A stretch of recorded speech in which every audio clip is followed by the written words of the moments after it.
안녕하세요, 여러분. 오늘도 이렇게 찾아와 주셔서 정말 고맙습니다. 시작하기 전에 한 가지만 미리 말씀드리겠습니다. 오늘 사연은 듣다 보면 중간에 화가 너무 나서 그냥 꺼버리고 싶을지도 모릅니다. 저도 이 편지를 처음 받아서 읽다가 세 번을 덮었습니다. 특히 밥상에서 장모님이 사위한테 하는 말이 나오는 대목에서는 저도 모르게 종이를 내려놓고 한참을 앉아 있었습니다. 그런데 여러분, 오늘만큼은 제가 부탁을 드리겠습니다. 끝까지 들어봐 주십시오. 왜냐하면 이 사연은 참은 사람이 이기는 이야기이기 때문입니다. 사연을 보내주신 분은 48살 남자분입니다. 편지 첫 줄이 이렇게 시작하더군요. 저는 아내를 원망하지 않으려고 3년을 애썼습니다. 그런데 결국 실패했습니다. 하고요.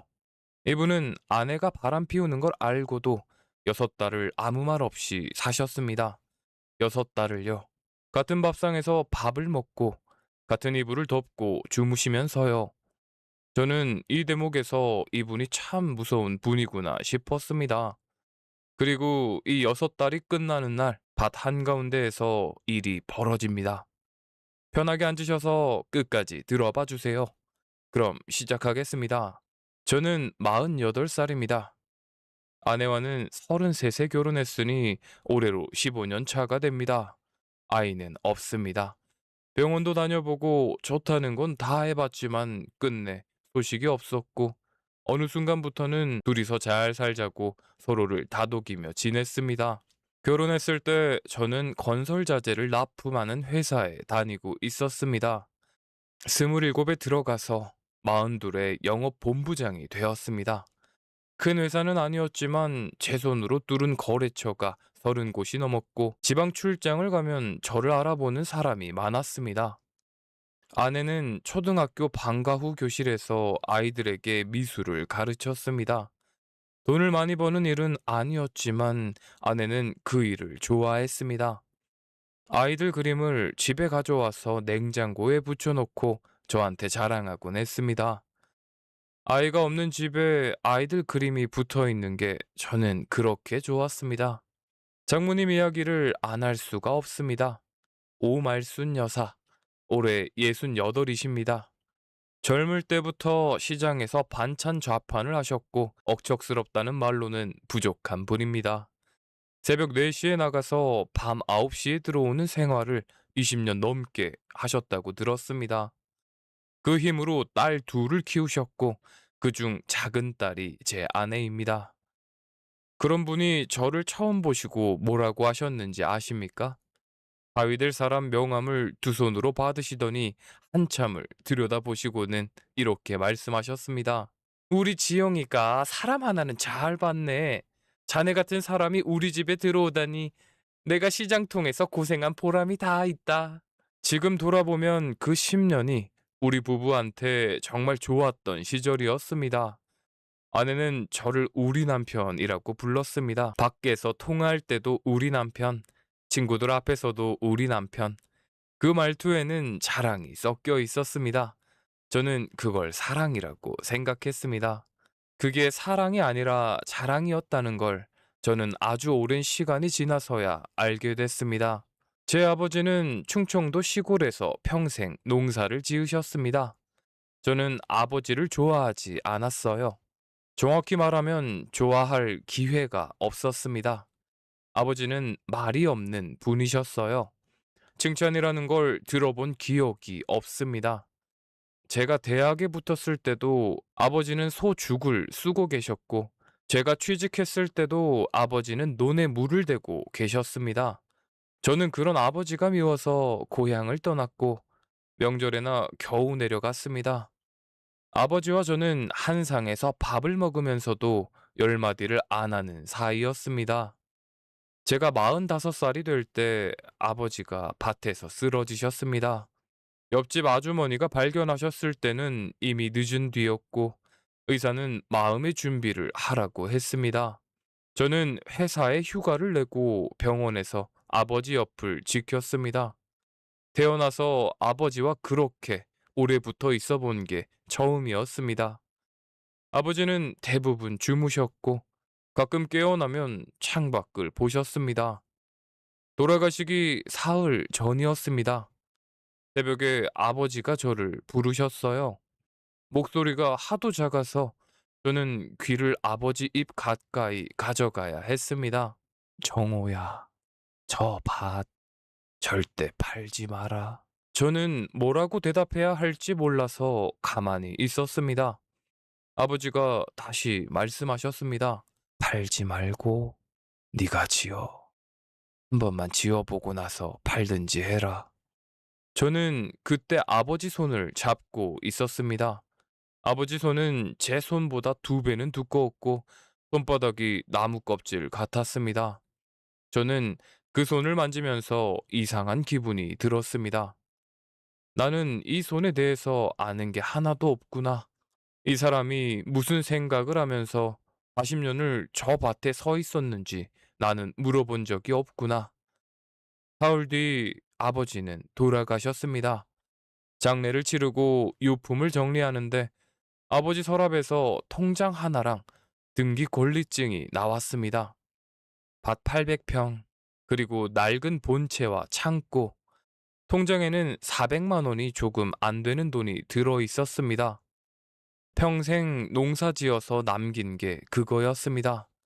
그런데 그 통장 옆에 노트가 한 권 있었습니다.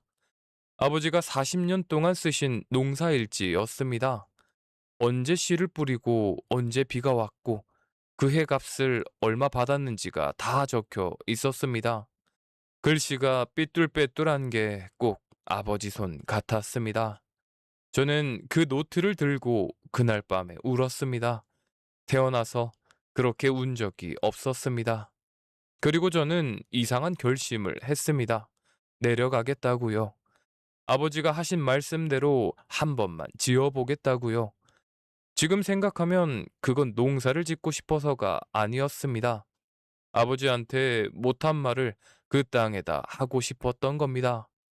저는 아버지가 왜 그렇게 사셨는지 죽기 전에 한 번은 알고 싶었습니다. 문제는 아내였습니다. 제가 그 말을 꺼냈을 때 아내는 젓가락을 내려놓고 한참 동안 저를 쳐다봤습니다. 지금 뭐라고 했어? 내려가서 농사 지어보려고. 아버지가 마지막에 그러셨어. 당신 나이가 몇인데 45이야. 회사에서 본부장이야. 근데 그걸 다 버리고 시골에 가서 뭘 해? 당신 호미 잡아본 적은 있어? 아내 말이 다 맞았습니다. 저는 호미를 잡아본 적이 없었습니다. 그래서 저는 아내한테 조건을 걸었습니다. 지금 생각하면 그게 우리 부부의 시작이자 끝이었습니다. 3년만 해보고 안 되면 다시 올라오자. 집은 팔지 말고 전세 놓고 가면 돼. 3년 뒤에 내가 안 되겠다 싶으면 그때는 당신 말 들을게. 약속할게. 아내는 그 자리에서 대답하지 않았습니다. 일주일을 말없이 지내다가 어느 날 밤에 이렇게 말했습니다. 3년이야. 딱 3년 만이야. 당신이 약속한 거 나 잊지 않을 거야. 저는 고맙다고 했습니다. 그리고 그 약속을 지킬 자신이 있다고 믿었습니다. 여러분, 여기서 한 가지만 기억해 주십시오. 이 약속입니다. 3년. 이 이야기가 끝날 때까지 이 숫자를 잊지 말아 주십시오. 내려간다고 처가에 말씀드리던 날, 장모님은 젓가락을 상에 내려놓으셨습니다. 소리가 제법 크게 났습니다. 농사? 자네가? 예, 어머님. 아버지 유언이라서요. 유언이라 그렇다 쳐도 자네 회사는 어쩌고, 지영이는 어쩌고. 그날 장모님은 끝내 반대는 안 하셨습니다. 대신 밥을 다 드시고 나서 저한테 조용히 물으셨습니다. 그 땅이 얼마나 되냐고요? 800평이라고 했더니 고개를 끄덕이시고는 더 묻지 않으셨습니다. 3년 뒤에 저는 그 질문의 뜻을 아주 정확하게 알게 되었습니다. 첫 해는 저는 고추를 심었습니다. 옆집 어르신이 그게 제일 낫다고 하셔서요. 200평만 하라고 하셨는데 저는 400평을 했습니다. 회사에서 목표 세우던 버릇이 남아서였습니다. 결과는 처참했습니다. 탄저병이 왔고 저는 그게 탄저병인 줄도 몰라서 열흘을 그냥 보냈습니다. 알아차렸을 때는 밭 절반이 이미 까맣게 죽어 있었습니다. 그 해는 인건비도 못 건졌습니다. 그런데도 이상하게 그만두고 싶지가 않았습니다. 아버지 노트가 자꾸 생각이 났거든요. 40년 중에 잘된 해가 몇 해나 되겠습니까? 그래도 아버지는 안 그만두셨습니다. 그래서 이듬해에는 고추를 줄이고 들깨와 감자를 섞었습니다. 옆집 어르신을 아침마다 찾아가서 물었습니다. 46살 먹은 남자가 80 넘은 어르신한테 노트를 들고 가서 받아 적었습니다. 회사에서 배운 게 하나 있다면 모르면 물어보라는 거였습니다. 2년째부터는 조금씩 됐습니다. 3년째에는 계약 재배를 따냈습니다. 제가 전에 하던 일이 영업이었으니까요. 서울 쪽 반찬 공장의 들깨 납품 계약을 제가 직접 뚫었습니다. 그해 처음으로 통장에 목돈이 들어왔어요. 저는 그날 밤 아내한테 통장을 보여줬습니다. 저는 자랑하고 싶었어요. 봐라, 나 이 나이에 새로 시작해서 여기까지 왔다. 그런데 아내는 통장을 한 번 보고 저한테 돌려주면서 이렇게 말했습니다. 당신 이거 예전에 한 달에 벌었던 돈이잖아. 저는 아무 말도 못했습니다. 맞는 말이었으니까요. 제가 1년을 흙바닥에서 굴러서 번 돈이 예전에 제가 한 달에 받던 돈이었습니다. 아내는 내려오면서 방과 후 강사 일을 그만뒀습니다. 시골에는 그런 자리가 없었거든요. 읍내 학교를 알아봤지만 이미 사람이 있었고 그마저도 차로 40분 거리였습니다. 우리 집에 차는 한 대였고 그 차는 낮에 제가 몰고 밭에 나가 있었습니다. 그러니까 아내는 하루아침에 일도 잃고 발도 잊은 겁니다.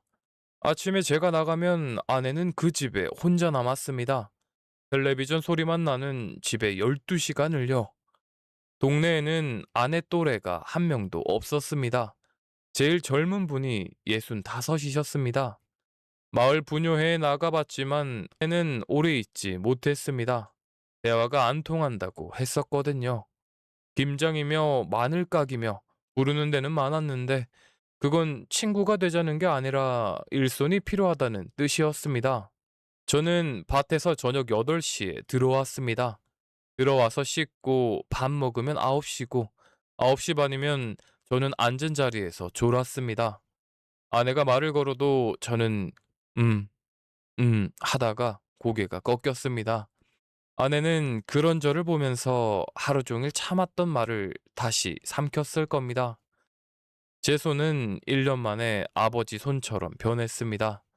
손톱 밑이 흙이 박혀서 아무리 씻어도 안 빠졌습니다. 손등이 갈라져서 겨울에는 피가 났고요. 어느 날 밥상에서 아내가 제 손을 보다가 이렇게 말했습니다.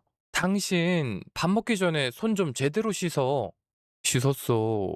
안 빠진 거야, 이건. 그럼 장갑이라도 끼든가.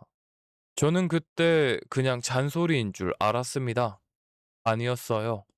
아내는 그때 저를 다르게 보기 시작한 겁니다. 장모님 이야기를 해야겠습니다. 진짜 변화는 거기서 시작됐거든요. 귀농 첫 해 추석에 처가에 올라갔습니다. 저는 밭에서 딴 걸 상자에 담아갔습니다. 고구마며 들기름이며 제 손으로 지은 것들이었습니다. 그걸 들고 현관에 들어섰는데 장모님이 앉은 자리에서 안 일어나셨습니다. 15년 동안 한 번도 그런 적이 없으셨거든요.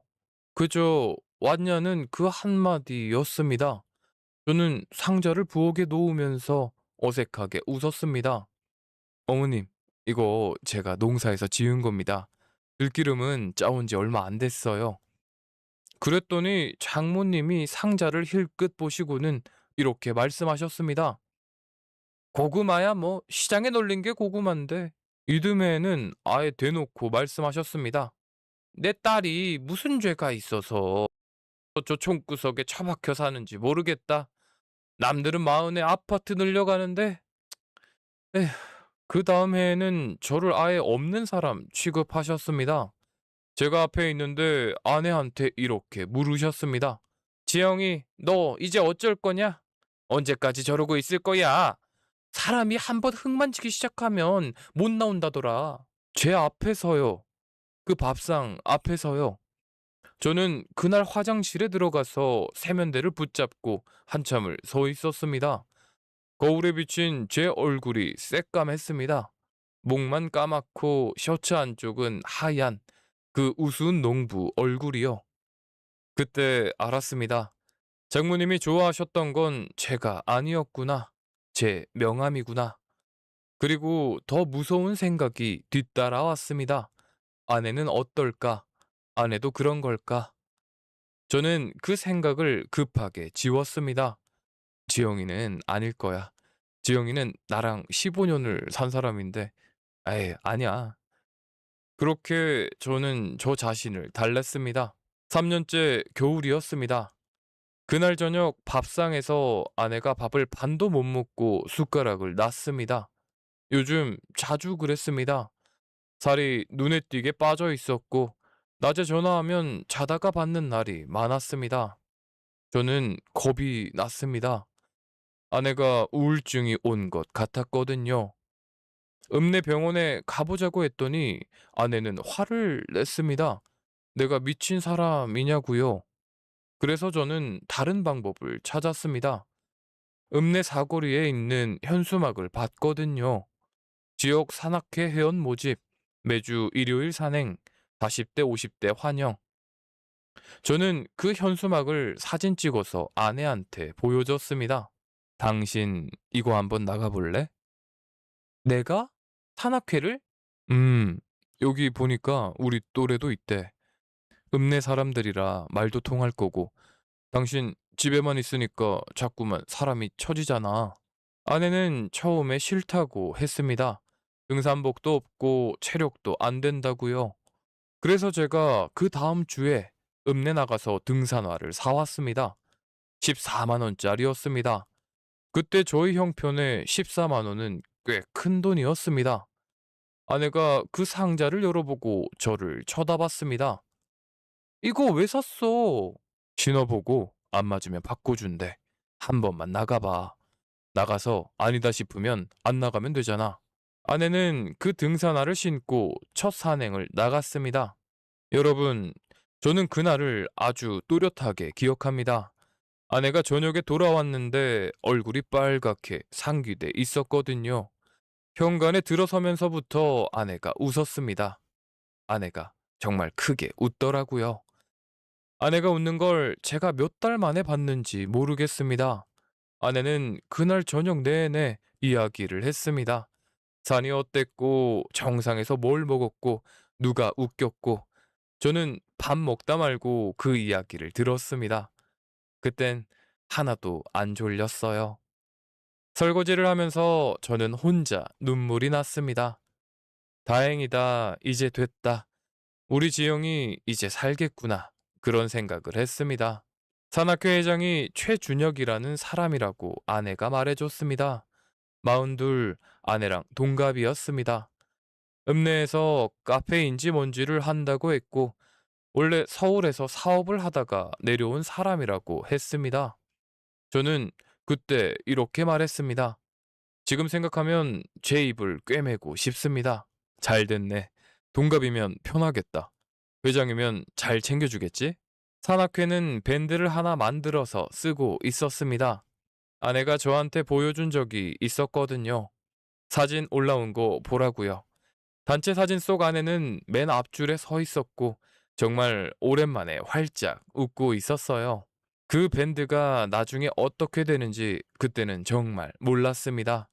산악회를 나가고 두어 달쯤 지났을 때부터 아내가 달라졌습니다. 첫 번째는 머리였습니다. 시골 내려온 뒤로 아내는 미용실을 거의 안 갔습니다.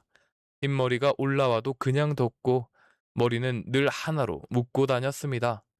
그런데 어느 날 읍내 갔다 오더니 머리를 하고 왔습니다. 염색을 하고 파마를 했더군요. 저는 반가웠습니다. 어, 머리 했네. 잘 어울린다, 여보. 그냥 너무 지저분해서. 그다음은 옷이었습니다.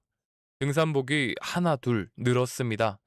제가 사준 등산화 하나였던 게 어느새 바지가 생기고 재킷이 생겼습니다. 그런데 제가 아는 브랜드였습니다. 비싼 거였어요. 저는 그런 옷을 입어본 적이 없었습니다. 그리고 아침에 나갈 때 향수를 뿌리기 시작했습니다. 제가 물어보니까 아내는 인터넷에서 반값에 샀다고 했습니다. 2월 상품이라고요. 저는 그런가 보다 했습니다. 여러분, 저는 이 모든 걸 다 좋아했습니다. 지금 이 이야기를 하는 게 제일 창피합니다. 저는 아내가 되살아나고 있다고 생각했거든요. 그래서 오히려 돈을 더 보탰습니다. 들깨값 들어온 날에 아내한테 봉투를 주면서 이렇게 말했습니다. 이걸로 뭐 사 입어. 당신 요즘 사람 같아져서 나 진짜 좋아. 아내는 그 봉투를 받으면서 저를 잠깐 쳐다봤습니다. 아주 잠깐이었습니다. 그때 아내 눈빛이 좀 이상했는데 저는 고마워서 그런가 보다 했습니다. 산행이 늘어났어요. 일요일만 나가던 게 수요일에도 나가고 나중에는 금요일 밤에 야간 산행이라는 것도 생겼습니다. 뒤풀이가 길어지면 새벽 1시에 들어오는 날도 있었습니다. 저는 밭에 나가야 해서 9시면 잤습니다. 아내가 몇 시에 들어오는지 저는 잘 몰랐습니다. 아침에 일어나면 아내가 옆에 자고 있었으니까요. 저는 그걸로 됐다고 생각했죠. 딱 한 번 제가 물어본 적이 있습니다. 요즘 좀 자주 나가는 것 같은데? 아내는 그때 화를 냈습니다. 그것도 아주 크게요. 나가지 말라는 거야? 나보고 그럼 어떡하라고? 하루 종일 이 집에 혼자 앉아서 텔레비전만 보라고? 나 여기 내려와서 3년 동안 친구 한 명 없이 살았어. 이제 겨우 숨통 트였는데 그것도 하지 말라고? 저는 급하게 아니라고 했습니다. 그냥 몸 상할까 봐 그런 거라고요. 그날 저는 아내한테 미안하다고 3번쯤 말했습니다. 그 뒤로 저는 아무것도 안 물었어요. 지금 생각하면 아내는 그날 저를 시험한 겁니다. 이 사람이 어디까지 알아채지 못하나. 그리고 저는 그 시험을 아주 훌륭하게 통과했습니다. 귀농 4년째 되던 해 3월이었습니다. 그날 저는 잠이 안 왔습니다. 낮에 트랙터를 빌려 쓰다가 허리를 삐끗해서 누우면 허리가 당겨 뒤척이고 있었거든요. 시계를 보니까 새벽 3시가 조금 넘고 있었습니다. 아내는 제 옆에서 잘 자고 있었습니다. 근데 그날따라 아내가 잠꼬대를 했습니다. 아내는 원래 잠꼬대를 잘 안 하는 사람이었거든요. 그런데 아내가 조금 더 또렷하게 말했습니다.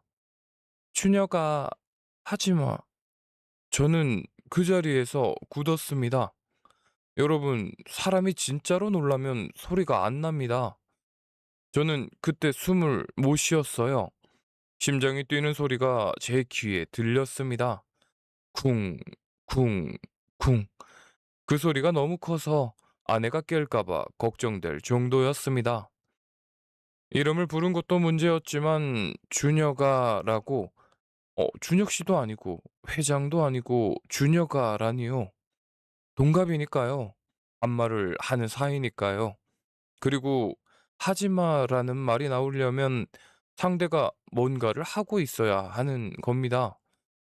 저는 그날 밤 잠을 한숨도 못 잤습니다. 전쟁을 보면서 저는 저 자신을 설득했습니다. 아닐 거야. 사람이 꿈에서 별사람을 다 부르잖아. 나도 어제 옆집 어르신 꿈 꿨으니까. 그렇게 저 자신을 설득하다가 어느 순간 지난 몇 달이 한꺼번에 밀려왔습니다. 염색, 파마, 임플란트, 등산복, 향수, 늘어난 산행, 그리고 새벽 1시. 마지막으로 제가 자주 나간다고 한마디 했을 뿐인데 아내가 기겁을 하며 화를 냈던 일까지요. 그 모든 것들이 다 한 줄로 꿰어졌습니다. 새벽 5시에 저는 그냥 일어나서 밭에 나갔습니다. 그날 저는 하루 종일 밭에 앉아만 있었습니다. 일이 손에 안 잡혔거든요. 저녁에 들어가서 저는 아내에게 물었습니다.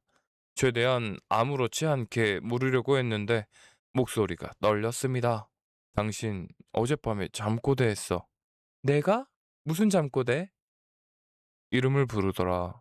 준혁이라고. 아내는 그때 설거지를 하고 있었습니다. 저는 아내 뒷모습을 보고 있었는데 아내의 손이 딱 멈췄습니다. 한 2초쯤 멈췄다가 다시 움직였습니다. 그리고 아내는 물을 잠그지도 않은 채로 저를 돌아봤습니다. 지금 뭐라 그랬어? 준혁이라고 했다고. 그 산악회 회장 이름 아냐? 그 다음에 벌어진 일은 저는 평생 못 잊을 겁니다. 아내가 들고 있던 그릇을 싱크대에 던졌습니다. 깨지지는 않았지만 소리가 아주 컸습니다. 그리고 아내가 소리를 질렀습니다. 그래서 내가 뭐? 내가 바람이라도 피운다는 거야? 아니, 나는 그냥 물어본 건데. 잠꼬대가지고 사람을 이렇게 몰아? 내가 산악회 나가는 것도 못마땅하고 이제는 잠자는 것까지 감시해? 내가 무슨 죄인이야? 지영아, 나 이 집에서 하루 종일 혼자 있어. 말할 사람이 없어서 미치겠어서 겨우 나가는 건데 당신은 그것도 의심해? 그럴 거면 나 여기 왜 데리고 왔어? 서울에 그냥 두지 그랬어.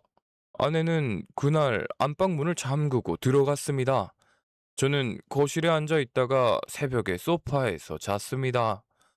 그리고 그 다음 며칠 동안 저는 사과를 했습니다. 여러분, 웃기지 않습니까? 제가 사과를 했습니다.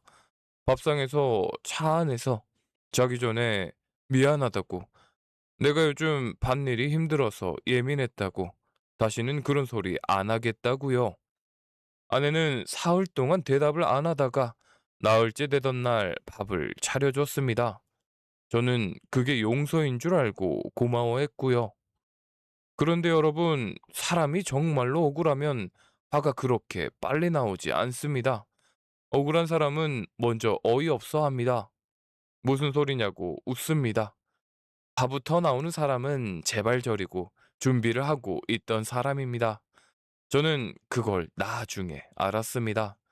아내는 그날 언젠가 들킬 걸 알고 미리 준비해뒀던 대사를 읽은 겁니다. 사과를 하고 다시 밥을 같이 먹게 된 뒤로 저는 겉으로는 아무렇지 않게 지냈습니다. 속으로는 하나도 안 괜찮았지만요. 그러던 어느 일요일이었습니다. 아내가 산행을 나가고 저는 집에 있었습니다. 비가 와서 밭에 못 나가는 날이었죠. 거실 탁자에 태블릿이 하나 있었습니다. 몇 년 전에 제가 회사 다닐 때 쓰던 건데 내려온 뒤로는 아내가 드라마 볼 때 쓰던 물건입니다. 저는 그날 뉴스를 보려고 그걸 켰습니다. 그런데 화면이 켜지자마자 메신저 알람이 떴습니다. 아내가 태블릿에 메신저를 깔아놓고 로그인을 해둔 겁니다. 아마 본인도 잊었을 겁니다. 드라마 보려고 깔았다가 그대로 둔 거겠지요. 그리고 열었습니다. 열면 안 됐었는데 다 있었습니다. 두 사람은 이제 1년이 넘었습니다. 아내가 산악회에 나가기 시작한 지 2달 만에 시작된 겁니다. 제가 아내한테 등산화를 사줬던 게 그해 겨울이었으니까 저는 제 손으로 사준 신발을 신고 나가는 아내를 보면서 다행이다, 다행이다 하고 있었던 겁니다. 야간 산행이라는 건 없었습니다. 금요일 밤에 아내가 나가서 새벽에 들어온 날들은 산이 아니라 다른 데였습니다. 그리고 대화 중간중간에 제 이야기가 나왔습니다. 저는 그 부분을 제일 오래 봤습니다. 아내는 저를 그 사람한테 이렇게 말하고 있었습니다. 답답하다고, 사람이 흙이 됐다고, 저녁만 되면 앉아서 존다고, 손톱 밑이 흙이 껴서 그 손으로 밥을 먹는다고요. 그리고 이런 문장이 있었습니다. 난 저 사람이랑 결혼해서 좋았는데 농부가 되니까 너무 싫어. 나는 그 사람 직업이 좋았었나 봐. 여러분, 저는 그 문장을 보고 태블릿을 껐습니다. 그리고 화장실에 들어가서 문을 잠그고 수도를 틀어놓고 울었습니다.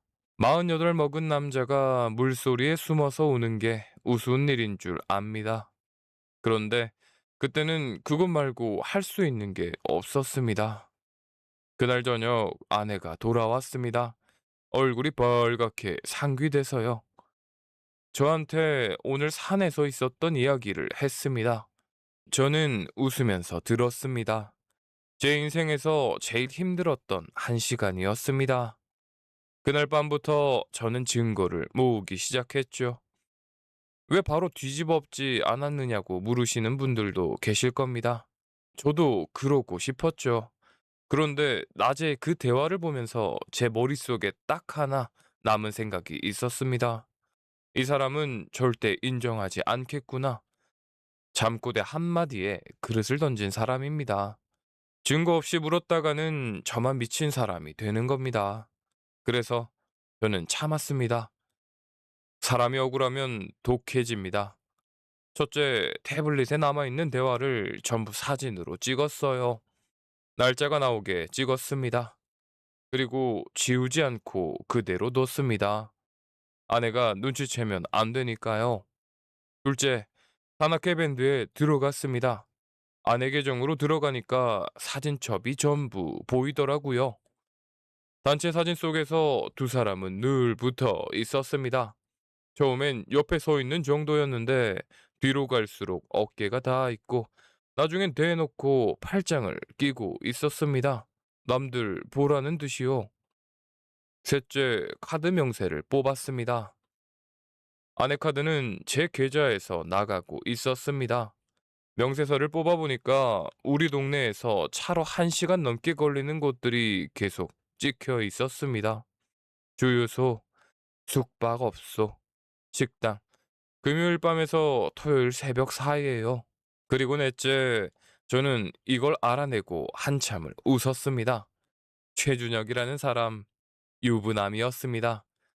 읍내에서 카페를 한다는 것도 절반은 거짓말이었습니다. 그 카페는 그 사람 아내 이름으로 돼 있었고, 그 사람은 서울에서 사업을 하다가 크게 말아먹고 내려온 사람이었어요. 빚이 억대라는 이야기가 읍내에 돌고 있었습니다. 저만 몰랐던 겁니다. 저는 그 사람 아내가 누군지도 알아냈습니다. 그리고 이 부분을 아주 조용히 접어서 마음속 서랍에 넣어뒀습니다. 나중에 꺼내려고요. 그해 5월에 마을에 소문이 돌았습니다. 우리 밭 앞으로 지방도가 확장돼서 지나간다는 이야기였습니다. 처음엔 다들 반신반의했는데 여름에 측량 나오고 말뚝이 박히면서 사실로 확인됐습니다. 우리 밭 800평 중에 400평 정도가 새 도로에 딱 붙게 된 겁니다. 땅값이 뛰었습니다. 도로변으로 붙는 땅은 나중에 상가든 창고든 지을 수 있으니까요. 부동산에서 사람이 찾아왔습니다. 하겠다는 사람이 있다고요. 저는 안 판다고 했습니다. 제 이유는 하나였습니다. 아버지가 팔지 말라고 하셨으니까요. 저는 그 말을 지키고 싶었습니다. 그런데 그 소식이 처가에 들어갔습니다. 아내가 말했겠지요. 그리고 딱 열흘 뒤에 장모님이 우리 집에 내려오셨습니다. 귀농하고 4년 동안 장모님이 우리 집에 오신 게 딱 2번이었습니다. 그중 한 번이 그날이었습니다. 장모님은 오시자마자 밥부터 보러 가자고 하셨습니다. 저는 장모님을 모시고 밭에 갔습니다. 장모님은 말뚝이 박힌 자리를 한참 보시더니 이렇게 말씀하셨습니다. 여기가 도로변이 되는 거지. 여기부터 저기까지. 예, 어머니. 그러면 값이 좀 되겠네? 그날 저녁 밥상에서 이야기가 나왔습니다. 아내가 먼저 꺼냈습니다. 여보, 우리 그 도로변 400평 파는 게 어때? 저는 숟가락을 놨습니다. 안 판다고 했잖아. 당신이 그거 다 농사 지을 수 있어? 혼자서? 지금도 힘들어서 사람 쓰잖아. 어차피 못 짓는 땅이면 값 좋을 때 파는 게 맞지 않아? 그때 장모님이 말을 받으셨습니다. 저는 그 순간 알았습니다. 두 사람이 미리 말을 맞추고 왔구나. 자네 우리 지영이한테 미안한 거 없나? 예? 멀쩡히 서울서 잘 살던 애를 끌고 내려와서 4년을 이 총구석에 처박아 놨잖아. 일도 못하게 하고 친구도 없고 나는 자네가 이 정도는 알고 있는 줄 알았네. 저는 아무 말도 못했습니다. 그건 사실이었으니까요. 그래서 하는 말인데 그 땅 400평 팔아서 우리 지영이 앞으로 집 하나 해주게. 집이요? 서울에 우리 사는데 근처에. 그래야 지용이가 오르내리기라도 하지.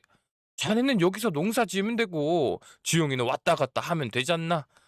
나도 이제 나이가 있어서 딸이 가까이 있었으면 하고. 그러면 어머님 아버님도 그 집에 같이 사시는 겁니까? 장모님이 잠깐 멈칫하시더니 아무렇지 않게 말씀하셨습니다. 같이 살면 안 돼? 우리도 이제 전세 옮겨 다니는 거 지긋지긋해. 내가 평생을 남의 집에서 살았어. 죽기 전에 내 딸 이름으로 된 집에서 편하게 한번 살아보자는 게 그렇게 큰 욕심인가? 그러니까 정리하면 이렇습니다. 제 아버지가 40년 지으신 땅을 팔아서 아내 이름으로 서울에 집을 사고 거기에 장모님 내외가 들어가서 산다. 저는 여기 시골에 남아서 남은 400평 농사를 짓는다. 음, 저는 그 자리에서 거절했습니다. 못합니다. 그 땅은 아버지가 팔지 말라고 하신 땅입니다. 그랬더니 장모님이 코웃음을 치셨습니다. 돌아가신 양반 말이 산 사람 말보다 중한가? 자네 참 답답한 사람일세. 그날 두 사람은 밤늦게까지 저를 몰아세웠습니다. 아내는 울었고 장모님은 언성을 높이셨습니다. 저는 끝까지 안 된다고 했고요. 장모님은 다음날 아침 첫 차로 올라가셨습니다. 그리고 그날 밤 저는 잠을 자다가 옆자리가 빈 걸 느끼고 눈을 떴습니다. 거실에서 불빛이 새어나왔습니다. 아내가 거실 구석에서 통화를 하고 있었습니다. 아주 작은 목소리로요. 저는 방문 뒤에 서서 그 통화를 들었습니다. 아내는 이렇게 말하고 있었습니다. 오늘은 안 된다고, 조금만 기다려보라고. 그리고 마지막에 이렇게 말했습니다. 자기 급한 거 알아. 내가 어떻게든 해볼게. 저는 그날 밤 방으로 돌아와서 현장을 보면서 생각을 정리했습니다. 이게 그냥 부모 모시자는 이야기가 아니었구나. 저 사람 빚 갚을 돈이 필요한 거구나. 내 아버지 땅으로. 그리고 저는 결심했습니다. 여러분, 여기서부터 제 이야기가 좀 독해집니다. 저도 제가 이런 사람인 줄 몰랐습니다. 사흘 뒤 저녁 저는 아내를 앉혀놓고 이렇게 말했습니다. 생각해봤는데 당신 말이 맞는 것 같아. 아내 얼굴이 확 밝아졌습니다. 진짜? 진짜로? 내가 4년 동안 당신한테 못할 짓 많이 했지. 3년 약속도 내가 어겼고 그건 내 잘못이야. 그러니까 그 땅 팔자. 어머니한테 말씀드려. 여보, 대신 시간이 좀 걸려. 땅이라는 게 내놓는다고 바로 팔리는 것도 아니고 도로공사 끝나야 값도 제대로 받아. 서두르지는 말자. 아내는 그날 저를 안았습니다. 4년 만이었어요. 저는 그 팔에 안겨서 천장을 보고 있었습니다. 아무 느낌도 없이요. 제 계획은 단순했습니다. 시간을 끌면서 증거를 마저 모으고 변호사를 만나고 소장이 준비되면 그때 전부 뒤집는 것. 저는 넉 달쯤 걸릴 거라고 봤습니다. 제가 승낙한 지 3주쯤 됐을 때였습니다. 아내가 저녁을 먹다가 아무렇지 않게 말했습니다. 엄마가 지금 사는 전셋집 뺀대. 저는 밥알을 씹다가 멈췄습니다. 뺀다고? 벌써? 계약 만기가 11월인데 미리 말해놔야 집주인이 다음 사람 구하지. 어차피 나갈 거잖아. 땅이 아직 안 팔렸는데? 팔릴 거잖아. 부동산에서 사겠다는 사람이 있다며. 그게 시작이었습니다. 그 다음 달에는 장모님이 서울 외곽에 아파트를 하나 봐두셨다고 했습니다. 봐두신 정도가 아니라 가계약금을 걸으셨습니다. 500만 원을요. 저는 그 소리를 듣고 아내한테 물었습니다. 어머님이 그 돈이 어디 있어서 가계약을 걸어? 엄마 갯돈 있잖아. 12월에 탈 거 미리 당겨받았대. 갯돈을 미리 당겨받으셨답니다. 아직 팔지도 않은 남의 땅을 믿고요. 거기서 끝이 아니었습니다. 장롱을 새로 맞추셨다고 했습니다. 아파트에 들어갈 건데 옛날 장롱은 안 맞는다고요. 소파도 보고 오셨답니다. 그리고 시장 사람들한테 다 말씀하셨답니다. 자기가 이제 딸네 아파트로 들어간다고. 추석에 처가에 올라갔을 때 장모님 손목에 못 보던 팔찌가 있었습니다. 금팔찌였어요. 어머님 팔찌 하셨네요. 이거? 금값 오른다길래 하나 했어. 어차피 금은 안 없어지는 거 아닌가? 어, 예, 그렇죠. 내가 평생 나한테 해준 게 하나도 없어. 이제 좀 하고 살아도 되지 않겠나? 그리고 그날 상에서 장모님이 저한테 하신 말씀이 있습니다. 저는 그 말을 지금도 잊지 못합니다. 자네, 그래도 사람 도리는 아는 사람이라 내가 마음이 놓이네. 우리 지영이가 사람 하나는 잘 봤어. 15년 전 제 명함을 보고 하셨던 그 말입니다. 똑같은 말을요. 한편으로 저는 조용히 준비를 마쳤습니다. 읍내가 아니라 시내에 있는 변호사 사무실을 찾아갔습니다. 이혼 소송하고 상간자 손해배상 청구하고 두 건이었습니다. 변호사님이 제 자료를 보시더니 안경을 벗으시고 이렇게 물으셨습니다. 이걸 언제부터 모으셨습니까? 6달 됐습니다. 6달을 아무 말도 안 하고 사셨다고요? 예. 변호사님은 한참 저를 보시더니 자료는 충분하다고 하셨습니다. 그리고 한 가지를 더 알려주셨습니다. 그리고 이 땅 말인데요. 아버님한테 상속받으신 거죠? 이건 특유재산이라고 해서 원칙적으로 재산분할 대상이 아닙니다.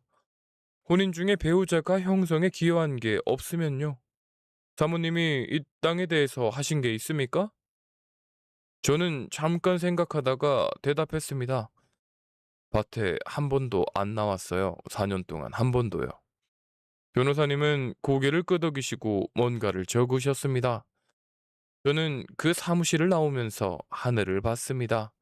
아버지가 팔지 말라고 하신 그 한마디가 저를 살린 겁니다. 11월 초였습니다. 도로공사가 마무리 단계에 들어갔고 부동산에서 정식으로 매수 희망자를 데려오겠다고 했습니다. 날짜가 잡혔습니다. 11월 8일 토요일 오전 11시 밭에서 만나기로 했습니다. 그날 밭에 나온 사람은 이랬습니다. 부동산 사장님, 매수하겠다는 분과 그분 아드님, 측량 나온 기사님, 그리고 마을 이장님. 이장님은 경계 확인 때문에 나오셨습니다. 거기에 아내가 왔습니다. 그리고 장모님도 오셨어요. 서울에서 첫 차를 타고 내려오셨다고 했습니다. 부동산 사장님이 서류를 펼치고 설명을 시작했습니다. 평당 얼마고, 총액이 얼마고, 계약금은 얼마고. 장모님은 그 옆에 딱 붙어 서서 고개를 끄덕끄덕 하셨습니다. 아내는 제 옆에 서 있었고요. 그리고 사장님이 저한테 서류를 내밀면서 말했습니다. 자, 그럼 여기 소유주 되시는 분 확인 좀 부탁드려요. 저는 그 서류를 받아서 한번 보고 다시 사장님께 돌려드렸습니다. 사장님 죄송합니다. 저 이 땅 안 팝니다. 밭에 있던 사람들이 전부 저를 봤습니다. 제일 먼저 소리를 낸 건 장모님이었습니다. 자네 지금 뭐라 그랬나? 안 판다고 했습니다. 여보, 지금 뭐 하는 거야? 사람들 다 불러놓고? 아내가 제 팔을 잡았습니다. 저는 그 팔을 가만히 떼어냈습니다. 그리고 저는 점포 안주머니에서 서류 봉투를 꺼냈어요. 여러분, 그날 그 밭에서 제가 봉투를 꺼내는데 3초쯤 걸렸을 겁니다. 그 3초가 저한테는 4년 같았어요. 저는 봉투에서 종이를 꺼내 장모님 앞에 펼쳤습니다. 사진이었습니다. 8장이었어요. 제가 밴드에서 뽑은 사진들, 그리고 두 사람이 새벽에 어느 건물에서 나오는 사진. 저는 그 중에서 제일 수위가 낮은 것들로만 골라서 뽑았습니다. 그날 그 자리에 이장님도 계셨고, 모르는 분들도 계셨으니까요. 장모님이 그 사진을 보시고 처음엔 무슨 소린가 하는 표정이셨습니다. 그리고 두 번째 사진에서 눈이 커지셨습니다. 어머님 따님이에요. 산악회 회장 최준혁 씨하고요. 1년 반 됐네요. 아내는 그 사진을 확 낚아챘습니다. 그리고 찢으려고 했습니다. 저는 가만히 있었어요. 원본은 제 손에 없었으니까요. 이거 합성이야. 요즘 컴퓨터로 이런 거 다 만들어, 엄마. 이 사람이 땅 아까워서 지금 나 모함하는 거야. 저는 주머니에서 휴대폰을 꺼냈습니다. 그럼 이건 뭐야? 작년 4월부터 지난달까지 대화 내용 전부 있어. 태블릿에 로그인돼 있더라. 당신이 드라마 보려고 깔아놓은 거. 아내 얼굴이 그때 하얗게 변했습니다. 여러분, 사람 얼굴에서 피가 빠지는 걸 저는 그날 처음 봤습니다. 금요일 밤에 야간 산행 간다고 했지? 야간 산행 그런 거 없잖아. 산악회에 물어봤어. 그리고 카드 명세서도 다 뽑았어. 다 내 통장에서 나간 돈이잖아. 아내는 아무 말도 못했습니다. 그냥 서 있었어요. 장모님이 그때 이상한 소리를 내셨습니다. 말도 아니고 신음도 아닌 소리였어요. 그러더니 갑자기 아내 팔을 붙잡고 흔드셨습니다. 아니라고 해, 지영아. 아니라고. 아내는 고개를 숙이고 있었습니다. 그러자 장모님이 저한테 돌아서셨습니다. 그리고 이렇게 말씀하셨습니다. 저는 이 대목이 이 사연의 진짜 핵심이라고 생각합니다. 자네, 그러면 집은 어쩌나? 여러분, 들으셨습니까? 딸이 바람을 피웠다는 이야기를 방금 들으신 어머니가 저한테 처음 하신 말씀이 그러면 집은 어쩌냐 였습니다. 저는 웃었습니다. 어머님, 저 이혼합니다. 그러니까 집은 없어요. 이 사람아, 나 전셋집 벌써 뺐어. 계약금도 걸었어. 개똥까지 당겨 썼는데 이제 와서 이러면 나 어떡하란 얘기냐. 제가 서두르지 말라고 말씀드렸잖아요. 아내 입으로 판다고 했잖아. 예, 했었죠. 그때는 제 아내가 제 아내인 줄 알았으니까요. 장모님은 그 자리에 주저앉으셨습니다. 밭고랑해요. 그 좋은 옷을 입고 오셔서 흙바닥에 앉으셨습니다. 부동산 사장님은 어색하게 서류를 챙기셨고 사시겠다던 분은 조용히 차로 가셨습니다. 이장님이 지나가시면서 제 어깨를 한번 툭 치셨습니다. 그게 다였습니다. 그날 저녁 아내가 집에 들어왔습니다. 저는 거실에 앉아 있었어요. 아내는 들어오자마자 오해라고 했습니다. 당신이 생각하는 거 그런 거 아니야. 내가 생각하는 게 뭔데? 아니 그냥 말이 통하는 사람이 필요했던 거야. 나 여기서 4년을 혼자 있었어. 당신은 몰라. 나 진짜 죽을 것 같았단 말이야. 저는 그 말을 끝까지 들었습니다. 그리고 이렇게 대답했습니다. 알아. 그건 내가 미안해. 3년 약속하고 4년 넘게 끌었어. 그건 내 잘못이야. 아내 눈에 잠깐 희망이 비쳤습니다. 저는 그 희망을 바로 껐습니다. 그런데 지영아, 외로우면 이혼하자고 하는 거야. 나한테 못 살겠다고, 나 올라가겠다고 말하는 거야. 나는 그 말 들었으면 보내줬어. 진짜. 나는 당신이 여기서 웃는 걸 보고 싶어서 등산화를 사줬던 사람이야. 아내가 울기 시작했습니다. 그런데 당신은 그 신발 신고 나가서 다른 남자를 만나더라. 그리고 그 남자한테 내 흉도 보고 내 손톱에 흙 껴있는 것까지 이야기했던데.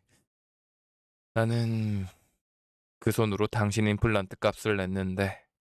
아내는 그날 무릎을 꿇었습니다. 잘못했다고 했죠. 다 정리하겠다고, 산악회 나가지 않겠다고, 서울 안 가고 여기서 살겠다고 했습니다. 밭에도 나오겠다고 하더군요. 4년 동안 한 번도 안 나온 밭을요. 저는 이혼 서류를 아내 앞에 놨습니다. 아내는 도장을 안 찍겠다고 버텼습니다. 그래서 저는 소송으로 갔습니다. 소송이 시작되고 나서 저는 마음속 서랍에 접어뒀던 걸 꺼냈습니다. 최준혁 씨 아내분한테 연락을 드렸어요. 그분은 제 이야기를 다 듣고 나서 한참을 아무 말도 안 하셨습니다. 그리고 이렇게 물으셨습니다. 증거가 있냐고요? 저는 당연히 있다고 했습니다. 그분은 카페를 하고 계셨습니다. 그 카페 명의도 그분 앞으로 돼 있었고 남편 빚보증도 그분이 섰더군요. 그러니까 그 사람은 아내 명의로 된 가게에서 일하면서 아내가 진 빚보증을 깔고 앉아서 남의 아내를 만나고 다녔던 겁니다. 그리고 그 남자가 왜 그렇게 우리 땅 이야기에 매달렸는지도 그날 알았습니다.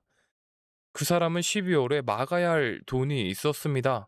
액수를 들었는데 여기서 말씀드리진 않겠습니다.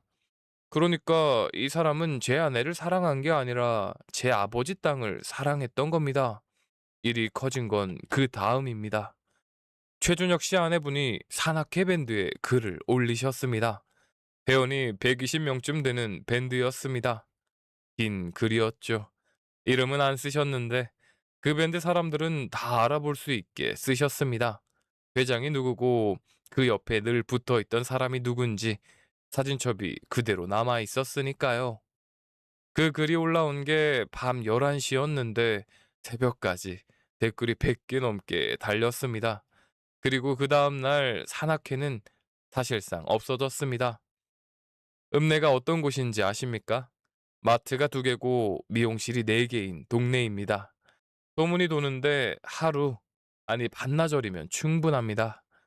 최준혁 씨는 카페에 못 나오게 됐습니다. 정확히는 아내분이 못 나오게 하셨습니다. 그리고 그 카페 앞에 사람들이 일부러 지나가면서 안을 들여다보는 일이 생기니까 결국 그 사람은 동네를 떴습니다. 제 아내도 마찬가지였습니다. 읍내 미용실도 못 가고 마트도 못 갔습니다. 아내는 그 무렵 친정으로 올라갔습니다.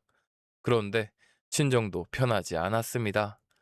장모님은 전셋집을 이미 빼신 상태였고 가계약금 500만 원은 계약 불이행으로 그대로 날리셨습니다. 당겨 쓰신 갯돈은 갚아야 했고 맞추신 장롱은 취소가 안 된다고 했습니다. 결국 장모님 내외는 반지하로 옮기셨다고 들었습니다. 평생 새방에서 벗어나고 싶어 하셨던 분이 이번엔 지하로 내려가신 겁니다. 나중에 처형한테 들었는데 장모님이 아내한테 이런 말을 하셨답니다. 너 때문에 내 인생이 이렇게 됐다고요. 여러분, 말은 조심해야 합니다. 장모님이 저한테 하셨던 말들이 있습니다.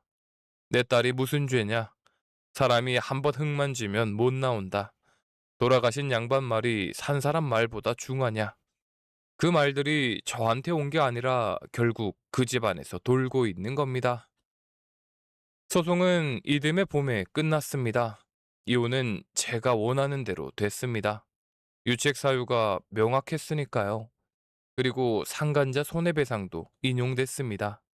최준혁 씨는 자기 아내분한테도 소송을 당했습니다. 양쪽에서요. 재산 부분에서 아내 쪽 변호사가 그 땅을 걸고 넘어졌습니다.